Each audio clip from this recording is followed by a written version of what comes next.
بسم اللہ الرحمن الرحیم۔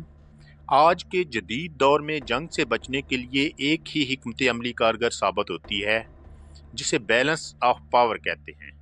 کمزور ملکوں کے حکمرانوں کو وینزویلا کے صدر کی طرح بیڈ روم سے اغوا کر لیا جاتا ہے اور پاورفل ملکوں کی طرف دوستی کا ہاتھ بڑھایا جاتا ہے۔ امریکہ ایک ایسا ملک ہے کہ اسے جب کسی کی ضرورت ہوتی ہے تو یہ اسے لنچ پر انوائٹ کر لیتا ہے، اور جب کام نہ ہو تو یہ اپنے اتحادیوں کا مذاق تک اڑاتا ہے۔ امریکہ ایران پر حملہ کرنے کا مکمل پلان کر چکا تھا۔ All options are on the table کی بات ہو رہی تھی۔ اس موقع پر موساد کا چیف امریکہ کا وزٹ کرتا ہے۔ اسرائیلی وزیر اعظم نیتن یاہو بھی صدر ڈونلڈ ٹرمپ سے فون پر بات کرتا ہے، اور ایران پر فوری حملہ کرنے کا ڈونلڈ ٹرمپ کا پلان تعطل کا شکار ہو جاتا ہے۔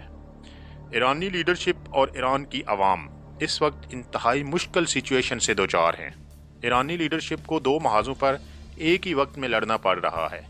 ایران کے اندرونی حالات بہت زیادہ خراب ہیں اور احتجاجی مظاہرین لیڈرشپ کی ناک میں دم کیے ہوئے ہیں۔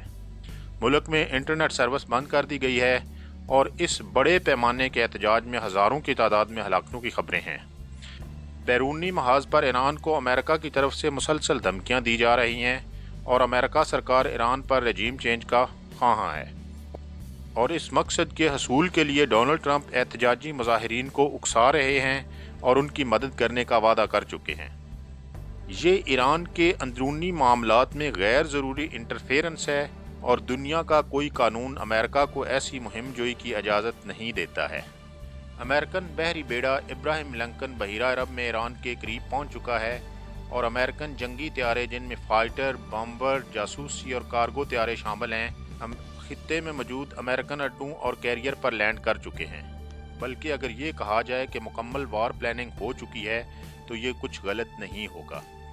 اب امریکن انٹیلیجنس ایجنسی CIA اور اسرائیلی انٹیلیجنس ایجنسی موساد اس جنگ سے پیدا ہونے والی ممکنہ سچویشن کا جائزہ لے رہی ہیں۔ چائنا اور رشیا کیسے رسپانس کرتے ہیں، اس کا بھی جائزہ لیا جا رہا ہے۔ سعودی عرب، قطر اور عمان نے بھی ایران پر اس طرح ڈائریکٹ اٹیک کو علاقائی استحکام کے لیے خطرہ قرار دیا ہے اور سفارتی حل کی بات کی ہے۔ لیکن طاقت کے نشے میں چور امریکن پریزیڈنٹ کو کسی بین الاقوامی قانون کی کوئی پرواہ نہیں ہے۔ ان حالات میں رشیا اور چائنا کو اپنا کردار ادا کرنا چاہیے۔ خاص طور پر چائنا کو اس وقت اپنا عسکری اور سفارتی اثر و رسوخ استعمال کرتے ہوئے امریکہ کو اس کے اقدامات سے روکنا چاہیے، اور چائنا اگر اپنا مؤثر کردار ادا کرے تو امریکہ کا غصہ ٹھنڈا ہو جائے گا، اور اگر چائنا مجرمانہ خاموشی کا ارتکاب کرتا ہے تو یہ دنیا آنے والے ٹائم میں بہت جلد ورلڈ وار 3 کی طرف چلی جائے گی، اور پھر کوئی بھی سیف نہیں ہوگا۔ اگر آپ کو میری ویڈیو پسند آئی ہے تو لائک کر دیں، چینل کو سبسکرائب کر لیں تاکہ میرا اور آپ کا انٹریکشن رہ سکے۔ Thank you very much. اللہ حافظ۔